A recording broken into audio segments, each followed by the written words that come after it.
Hello and welcome to another video for Midas Touch Toys, Games and Collectibles.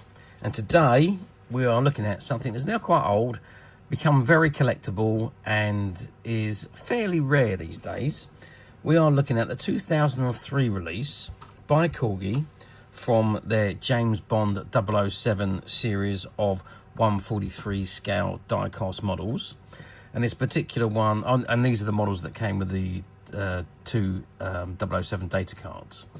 And this particular one that we're looking at today is of the Aston Martin DB5 as it appeared in the fourth movie in the James Bond franchise, Thunderball, which starred Sean Connery as none other than James Bond.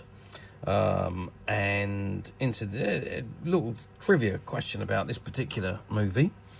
The movie cost £9 million, which was the budget to make this film, and at the box office it scraped in 141.2 million.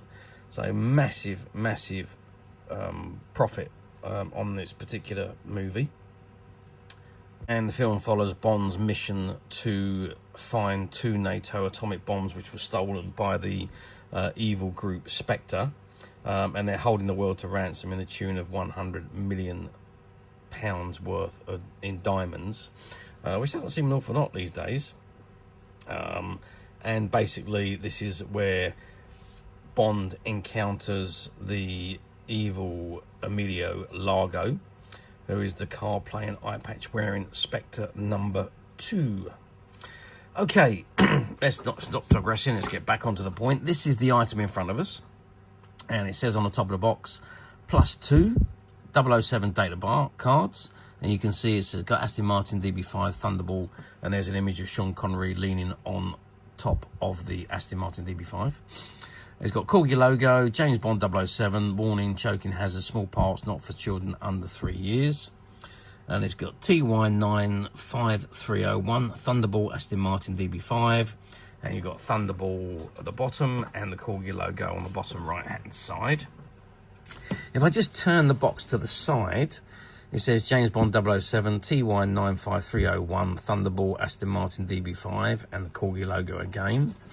And if I turn the box round to the other side, it's exactly the same again, James Bond TY95301 Thunderball Aston Martin DB5 and the Corgi logo.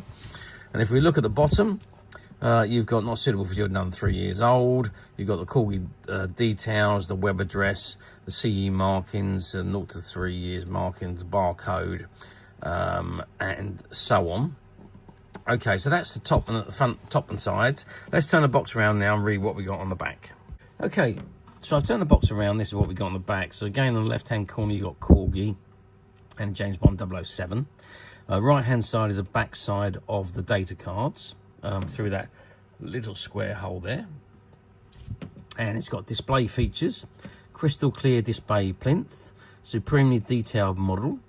And it says Bond is dispatched to the Bahamas to find the nuclear missiles of the evil Spectre before the threat to set them off is carried out.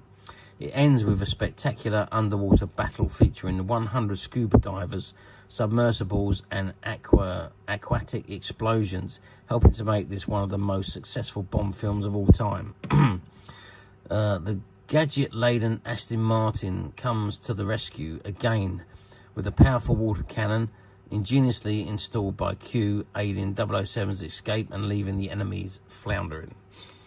And it says collect them all and be sure to look for future releases.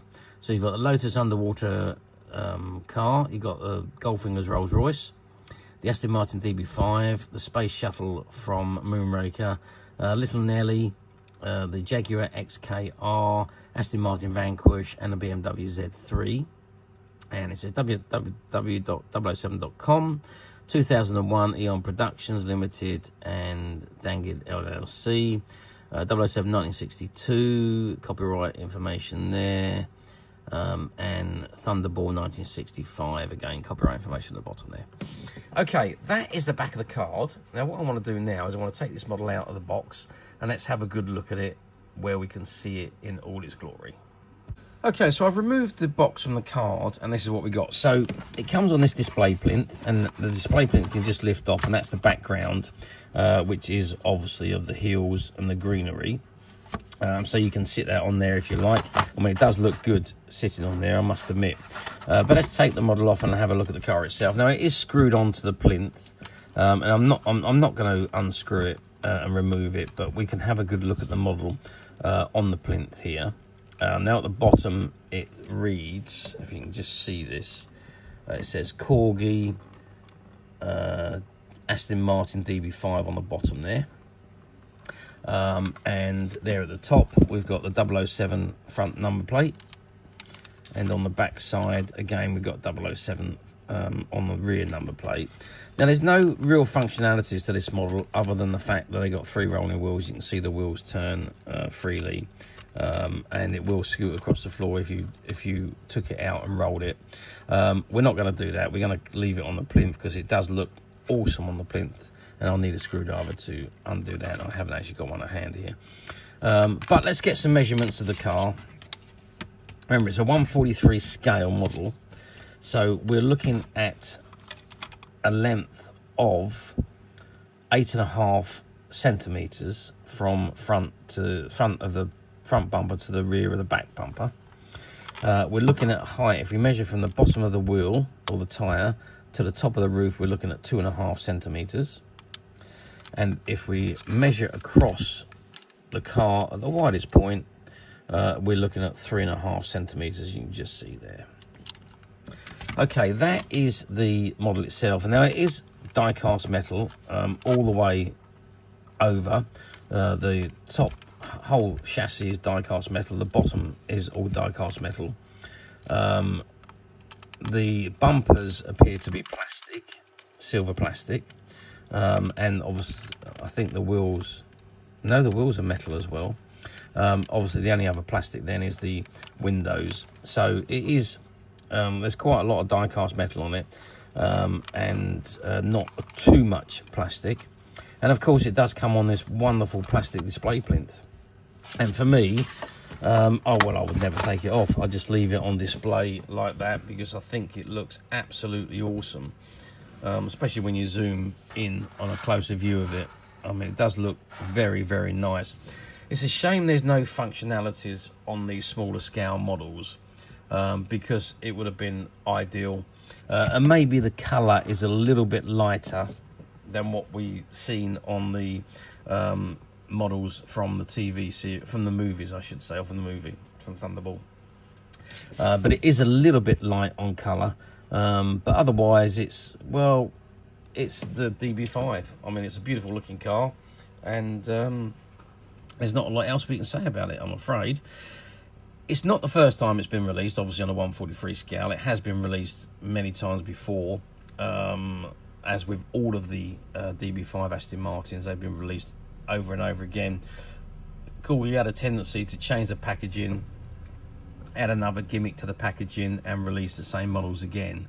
However, this one has obviously been released on with the clear display plinth, the backdrop, and of course the data cards that come with it.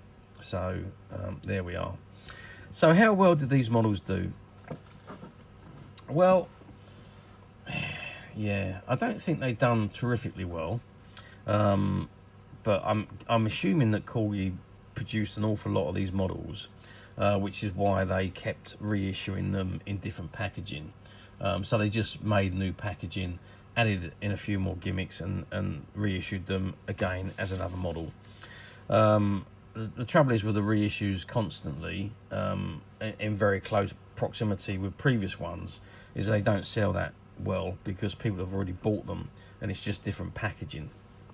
But it is Corgi, and Corgi models always seem to sell very well, and I don't think this was any exception. I think this one also sold well for the quantities that were produced. Now let's move forward 21 years to 2024, which is where we are now. How often do we see these models come up on the platforms? Well, to be honest with you, we don't see them come up that often with the data cards.